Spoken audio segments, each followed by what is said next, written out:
یہ بات ہے مکہ کی گلیوں کی۔ یہ بات ہے اس وقت کی جب وحی کا سلسلہ کچھ عرصے کے لیے رک گیا تھا۔ یہ بات ہے اللہ کے محبوب کے اس غم کی جو انہیں کافروں کے طعنے سن کر ہوتا تھا۔ دیکھو تو اکیلا کھڑا ہے، اس کے رب نے اسے چھوڑ دیا۔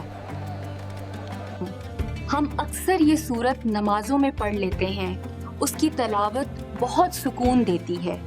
بسم اللہ والضحى واللیل اذا سجئ۔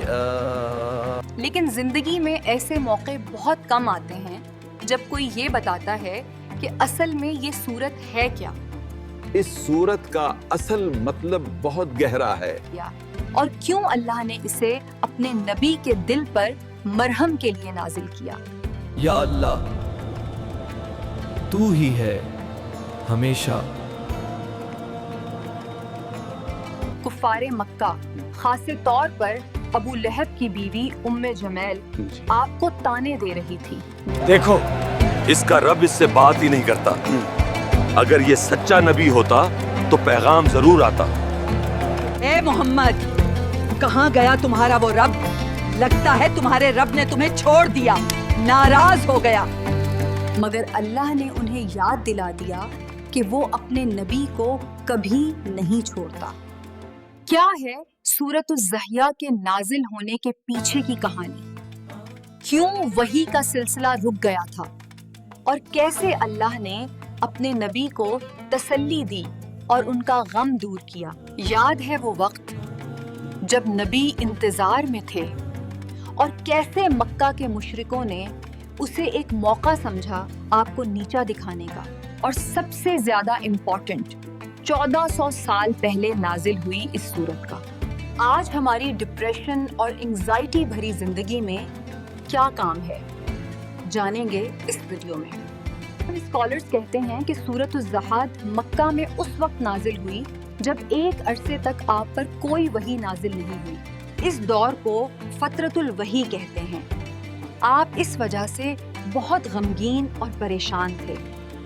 اس وقت کو فترۃ الوحی کہتے ہیں جب جبریل کا آنا کچھ عرصے کے لیے رک گیا۔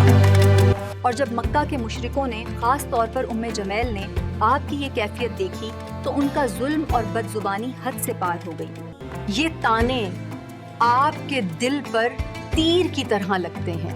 آپ پہلے ہی وحی کے انتظار میں غمگین تھے، اوپر سے دشمنوں کی یہ باتیں۔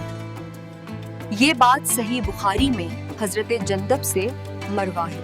وہ فرماتے ہیں کہ نبی بیمار ہو گئے اور 2 یا 3 راتوں تک تہجد کے لیے نہ اٹھ سکے، تو ایک عورت ام جمیل آئی اور کہنے لگی، اے محمد، اے محمد، مجھے تو لگتا ہے تمہارے شیطان نے تمہیں چھوڑ دیا ہے۔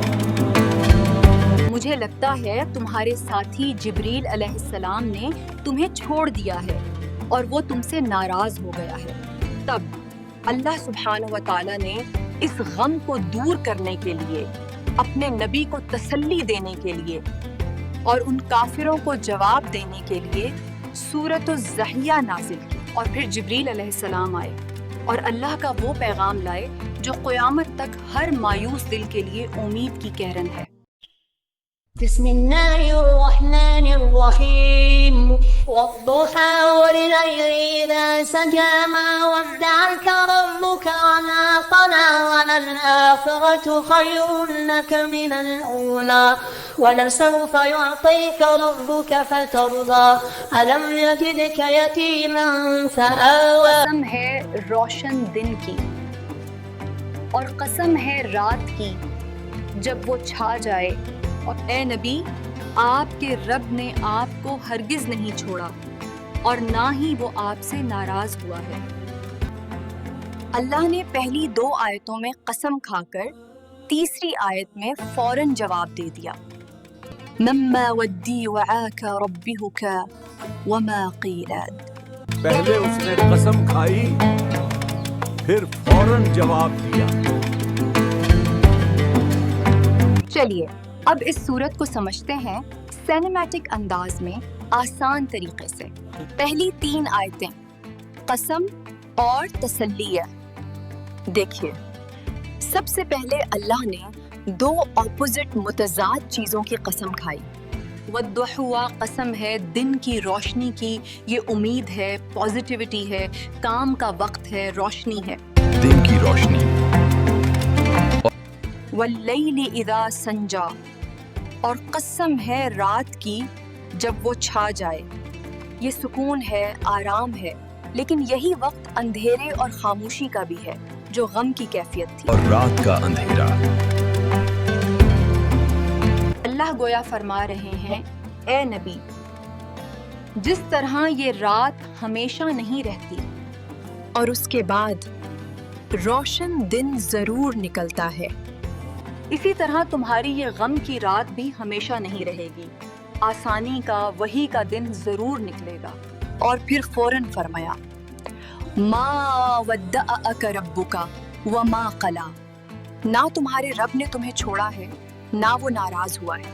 یہ ڈائریکٹ جواب تھا ام جمیل کے طعنے کا۔ اس کے رب نے اسے نہیں چھوڑا۔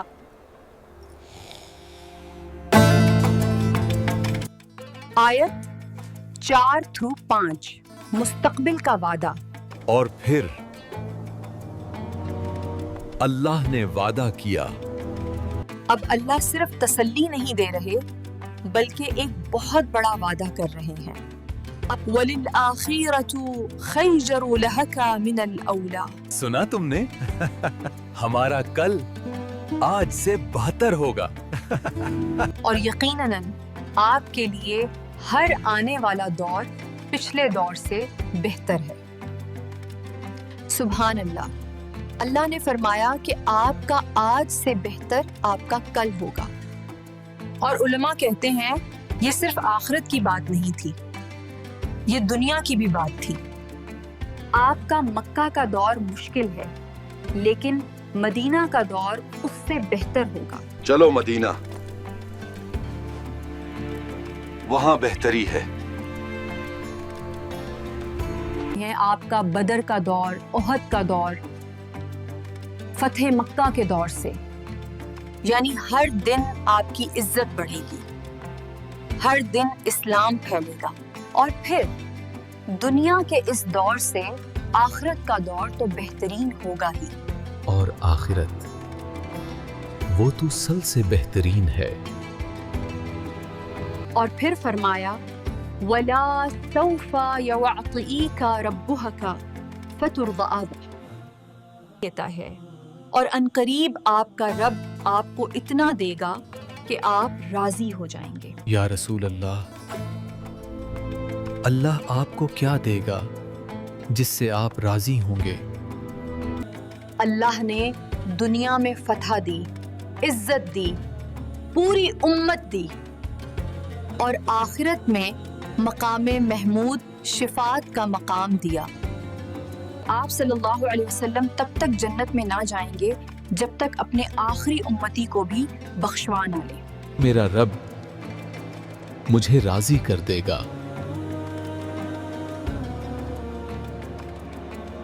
یہ ہے وہ اتنا دے گا کہ آپ راضی ہو جائیں گے۔ اب اللہ تعالیٰ بالکل صورت قریش کی طرح اپنے نبی کو اپنے پرانے احسان یاد دلا رہے ہیں۔ پھر اللہ نے اپنے احسان یاد دلائے تاکہ دل کو اور مضبوطی ملے۔ گویا اللہ کہہ رہے ہیں، اے نبی، تم آج کی اس چھوٹی سی پریشانی سے گھبرا گئے؟ کیا تم آج کی پریشانی سے گھبرا گئے؟ تم بھول گئے میں نے تمہارے ساتھ کیا کیا کیا ہے؟ الم یوجدک یتیما فآویٰ، کیا اس نے آپ کو یتیم نہیں پایا اور پھر ٹھکانہ دیا؟ بھول گئے؟ یاد کرو۔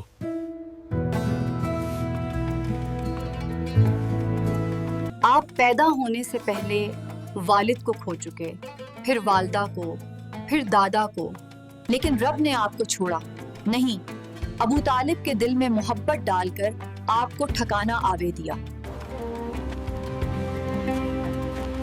تم اب اکیلے نہیں ہو میرے بیٹے۔ وَوَجَدُكَ ضَالًا فَهَدَىٰ، اور آپ کو راہ سے بے خبر پایا اور پھر ہدایت دی۔ اس کا مطلب یہ نہیں کہ آپ اتغاد گمراہ تھے، نعوذ باللہ۔ ضوالن کا مطلب ہے نبوت سے پہلے آپ کو شریعت کا، قرآن کا، ان تفصیلی احکامات کا علم نہیں تھا۔ للہ نے خود آپ کو ہدایت دی، قرآن دیا، نبوت دی۔ وَوُجُدَكَ عَيَائِسًا فَأَغْنَىٰ، اور آپ کو تنگ دست غریب پایا اور پھر غنی کر دیا۔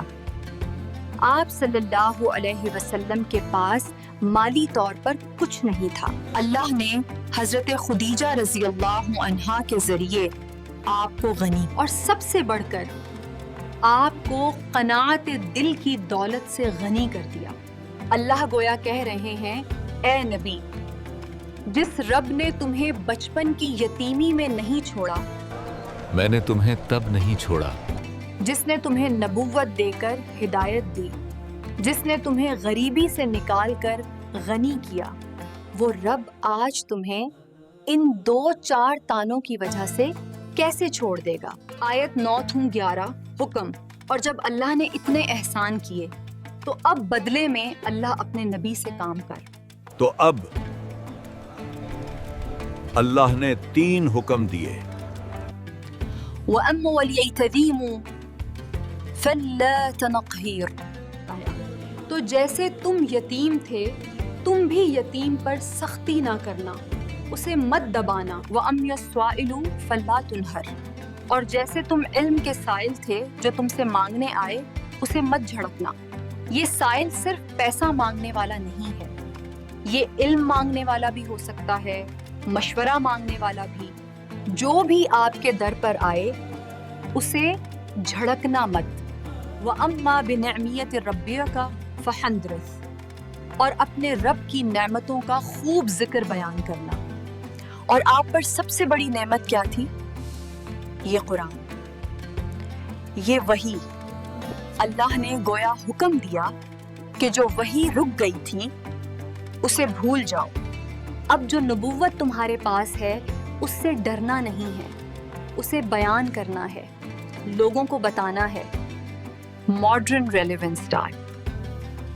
یہ صورت میرے لیے کیوں ہے؟ اب سمجھنے کی بات یہ ہے کہ یہ تو 1400 سال پرانی صورت ہے، اس کے اندر نبی وار کی بات ہو رہی ہے، میرے، آپ کے۔ کس کام کی ہے یہ صورت؟ آج کے دور کے ہر اس انسان کے لیے ہے جو ڈپریشن میں ہے۔ اس دور کے لیے بہت ضرورت ہے کہ آپ خود بھی پڑھیں، اپنے بچوں کو بھی پڑھائیں اور دین کو سمجھیں۔ تو اگر آپ ہمارے اس مشن کو سپورٹ کرنا چاہتے ہیں تو اس QR کوڈ کو اسکین کر کے آپ ہماری کمیونٹی کا حصہ بن سکتے ہیں۔ لوگ مجھ سے پوچھتے ہیں کہ کمیونٹی جوائن کرنے سے ہمیں کیا فائدہ ہوگا؟ میں آپ سے یہ پوچھنا چاہتی ہوں، کیا یہ بہتر نہیں کہ دنیا کا مال فلمیں دیکھنے میں جائے لیکن تمہارا مال کا ذرا سا حصہ اس آنے والی نسل کے سدھار میں لگ جائے؟ یاد رکھیے، we are the builders of the آخرہ and this is the place where we build it۔ ہم وہ لوگ ہیں جو آخرت بناتے ہیں اور یہ وہ جگہ ہے جہاں یہ بنے گی۔ اگر آپ کو ہماری یہ ویڈیو اچھی لگی ہو تو اسے لائک کریں، شیئر اور کامنٹ کر کے ہمیں ضرور بتائیں کہ آپ کو یہ کیسی لگی۔ جزاک اللہ خیر، السلام علیکم۔